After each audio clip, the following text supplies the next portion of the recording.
Good morning to one and all. Today we shall be continuing with the same chapter, force and laws of motion. So let's start it. Today we shall be learning the third law of motion, and if time permits we shall be studying the conservation of momentum, the concept of momentum also. What does the third law of motion say? Third law of motion states that for every action there will be equal and opposite reaction. For every action there is equal and opposite reaction, and both action different words. Right. Now let us understand what is this action called and what is this reaction called, and what do we mean by that equal and opposite. Right. Now think that this is the wall. Right. This is the wall.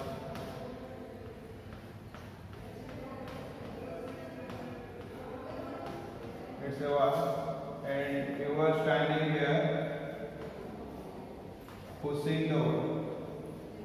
Right. So if you are pushing the wall, you know that force is nothing other than a push or pull. Let's say you are pushing the wall with 10 Newton force. Right.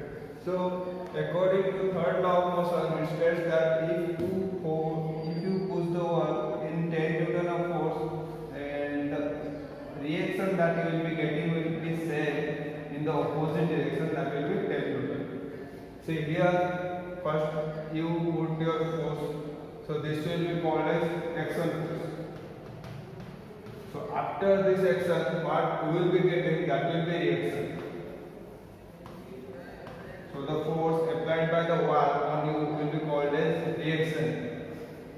See here, according to the definition, for every action there is an equal and opposite reaction. Now if you apply 10 Newton force as action, you will definitely get 10 Newton force as a reaction, and which is equal and opposite reaction. Equal and opposite. So this 10 Newton is equal to this 10 Newton also. Equal condition is satisfied.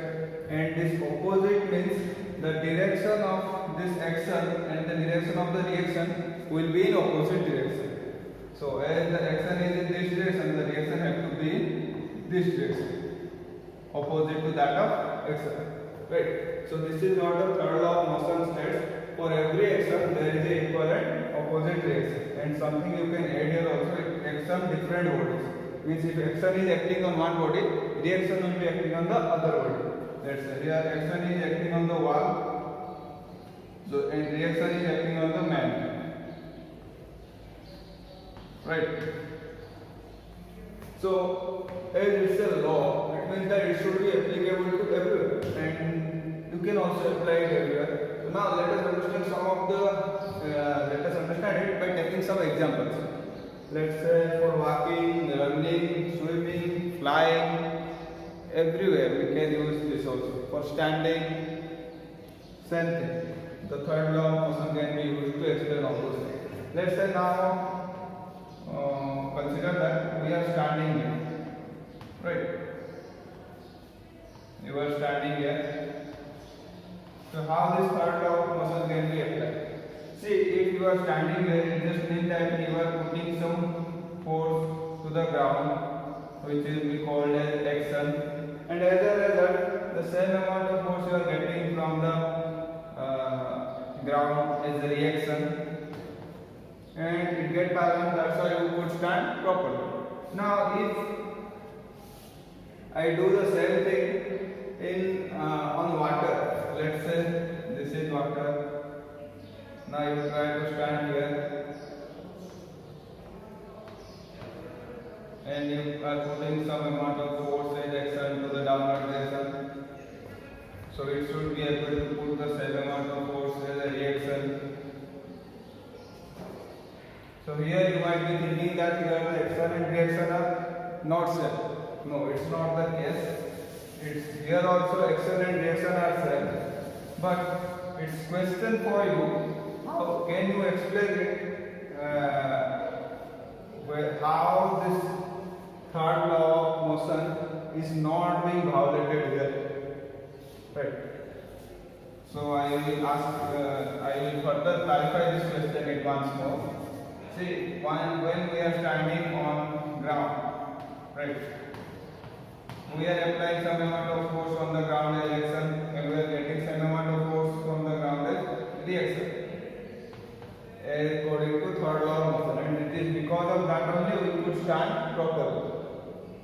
But when we stand in same posture on water, we also put same amount of action on the water. And if the third law is valid, then this reaction must be equal to the action. And if both action and reaction are equal here, then why this man will not be able to stand here? Why he will get drowned here? This is the question for you. You have to answer me in the comment section, right? So now let us proceed further. After we explain swimming using third law of motion. See, in case of swimming, what we have to do? In case of swimming, let's say you are swimming on the water. So while swimming, we used to pull water, right? Like this man is doing here, it is pulling water to backward. So when we pull water in backward, it just means that it is applying action in the backward direction.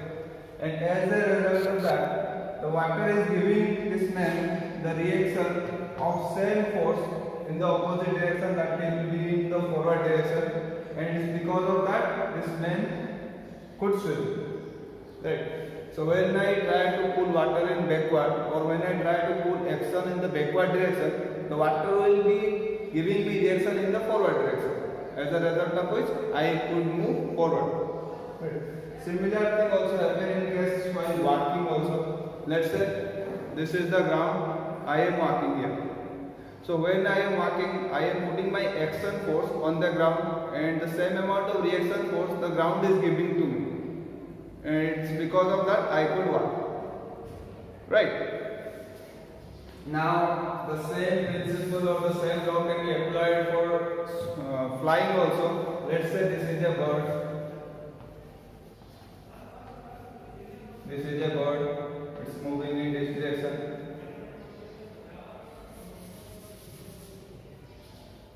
So if it is moving in this direction, it just means that it is applying the action or the force in the opposite direction in the air, and air gives its a reaction of the opposite direction which has been moving forward.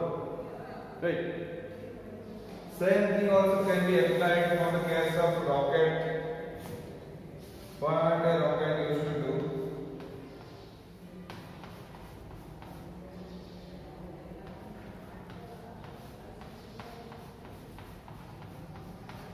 The rocket will put his action force on the ground, right? As a result of which it will get a reaction force which will help it in going up. Same thing also can be applied in case of bullet firing. Same thing also can be applied in case of archery. Same thing can also be applied everywhere. You can apply it. Whatever we do, we can apply this, right? Now I hope that you must have understood the concept of third law of motion, and you must have understood how to relate the third law of motion in many of the activities that we do in our daily life.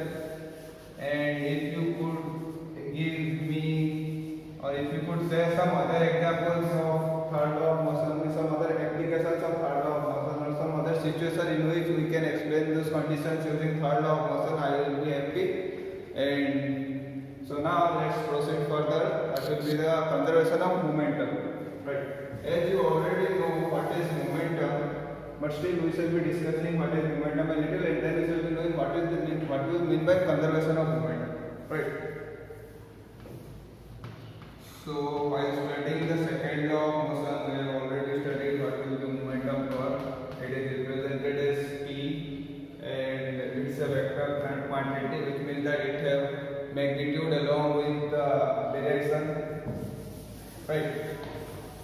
So now what more we have to learn from this, and what is the meaning of this conservation of momentum. See, momentum we already knew that it is the property of a body which is gained by virtue of its motion and mass. Right. So we represent momentum as P is equal to mass into velocity. Right. So this is the thing we already knew. Now what does the conservation of momentum states?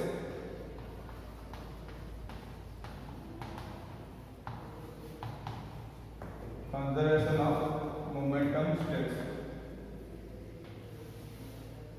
See, before knowing the conservation of momentum, I want to remind you the conservation of energy concept.